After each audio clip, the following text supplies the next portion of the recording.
MotorWeek is made possible by Lucas Oil and TireRack.com.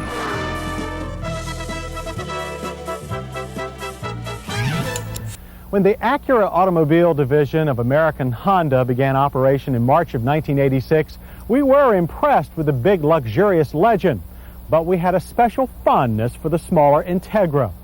For it, Acura had cooked up one of the smoothest four-cylinder engines in the automotive business. By comparison, many other manufacturers were just serving up hash.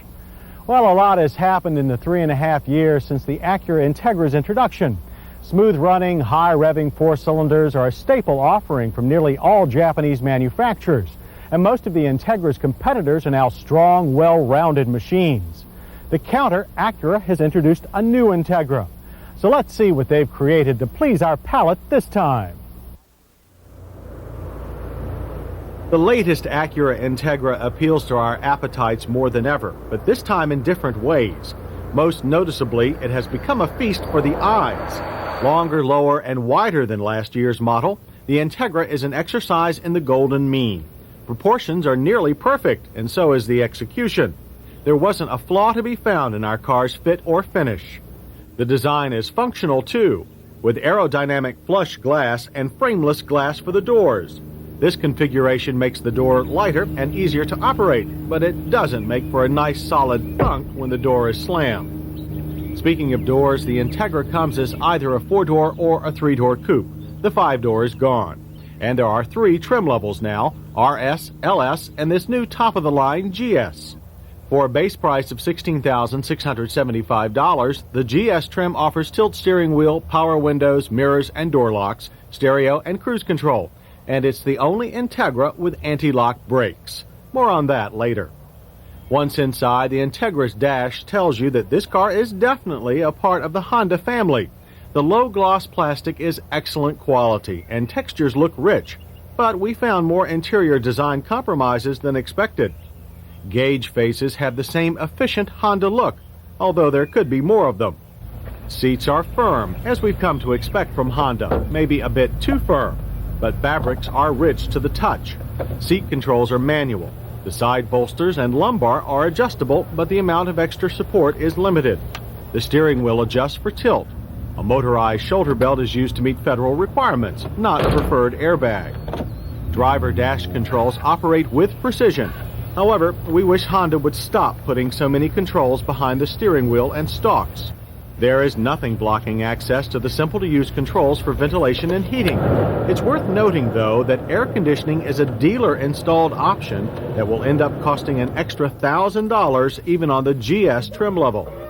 The stereo is standard, but it's located a bit low on the console for easy operation while driving. And for driving, there's a 4-speed overdrive automatic. It has the lighted display on the instrument cluster that we're used to in other Hondas, and a driver-selectable sport mode. When S3 is selected, shifts occur at higher RPM during part throttle acceleration. In sport mode, 4th is locked out till you want it. And this shifter won't let you shift out of park unless your foot is on the brake. But you can override that feature for those occasions when the car must be put into neutral for towing. The security-minded will also like the lock for the remote fuel door and trunk releases. As for the trunk itself, liftover is very low, but again space is on the small side for a car of this size when the seats are upright. In the rear, Acura supplies rear shoulder belts, but not as much passenger room as we expected. A locking, split-folding rear seat is standard. The original Integra engine that we liked so much was a modified version of Honda's Civic engine. The second-generation Integra engine continues with 16 valves, but it's an all-new design. Displacement is up to 1.8 liters.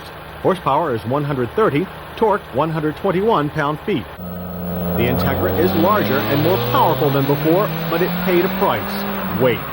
With some 200 extra pounds, the new Integra is not appreciably quicker than in the past. Our car went from 0 to 60 in 10.4 seconds. The quarter mile took 17.9 seconds, tripping the computer at 76 miles per hour. Not exactly slow, but hardly up to our expectations.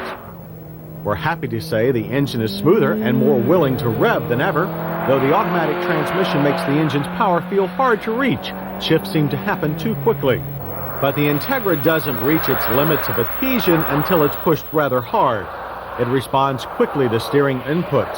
And when driver commands are less than smooth, the error is burnt off with harmless scrub from the front end. Body roll is minimal. The sum of the Integra's handling dynamics is smooth, predictable fun. And none of this comes as a surprise since the Integra's suspension is based on that of Honda's Civic. Wheelbase for the Integra, though, is stretched to 102.4 inches, giving it the ride quality of a larger car. And the Integra GS has something else we usually only find in large luxury cars: electronic anti-lock brakes. With them, our car went from 60 to 0 in 125 feet on average. That's a good number. With its 4-speed automatic transmission, the Acura Integra is EPA rated at 23 city, 27 highway. We managed 24 in mixed driving. As for other numbers, we measured a fairly quiet 68 decibels of interior noise at 60 miles per hour. In our safety check, the Integra passes with standard ABS and shoulder belts for rear seat passengers. It fails to have airbags for the driver or passenger. Topping our list of hits is the Integra's styling. We're also smitten with its smooth engine, its excellent anti-lock brakes, and high level of fit and finish both inside and out. Misses include limited trunk space, lackluster acceleration, and a high price. With automatic and air, the Integra approaches the $20,000 mark, too much for a car of this size. For comparison, Honda's new sport trim Civic EX fills nearly the same purpose for thousands of dollars less. And believe it or not, it has more trunk room. It lacks anti-lock brakes. Subaru's handsome Loyale is also much less expensive. It has more trunk and rear leg room, and with optional turbo power, it will outrun the Integra.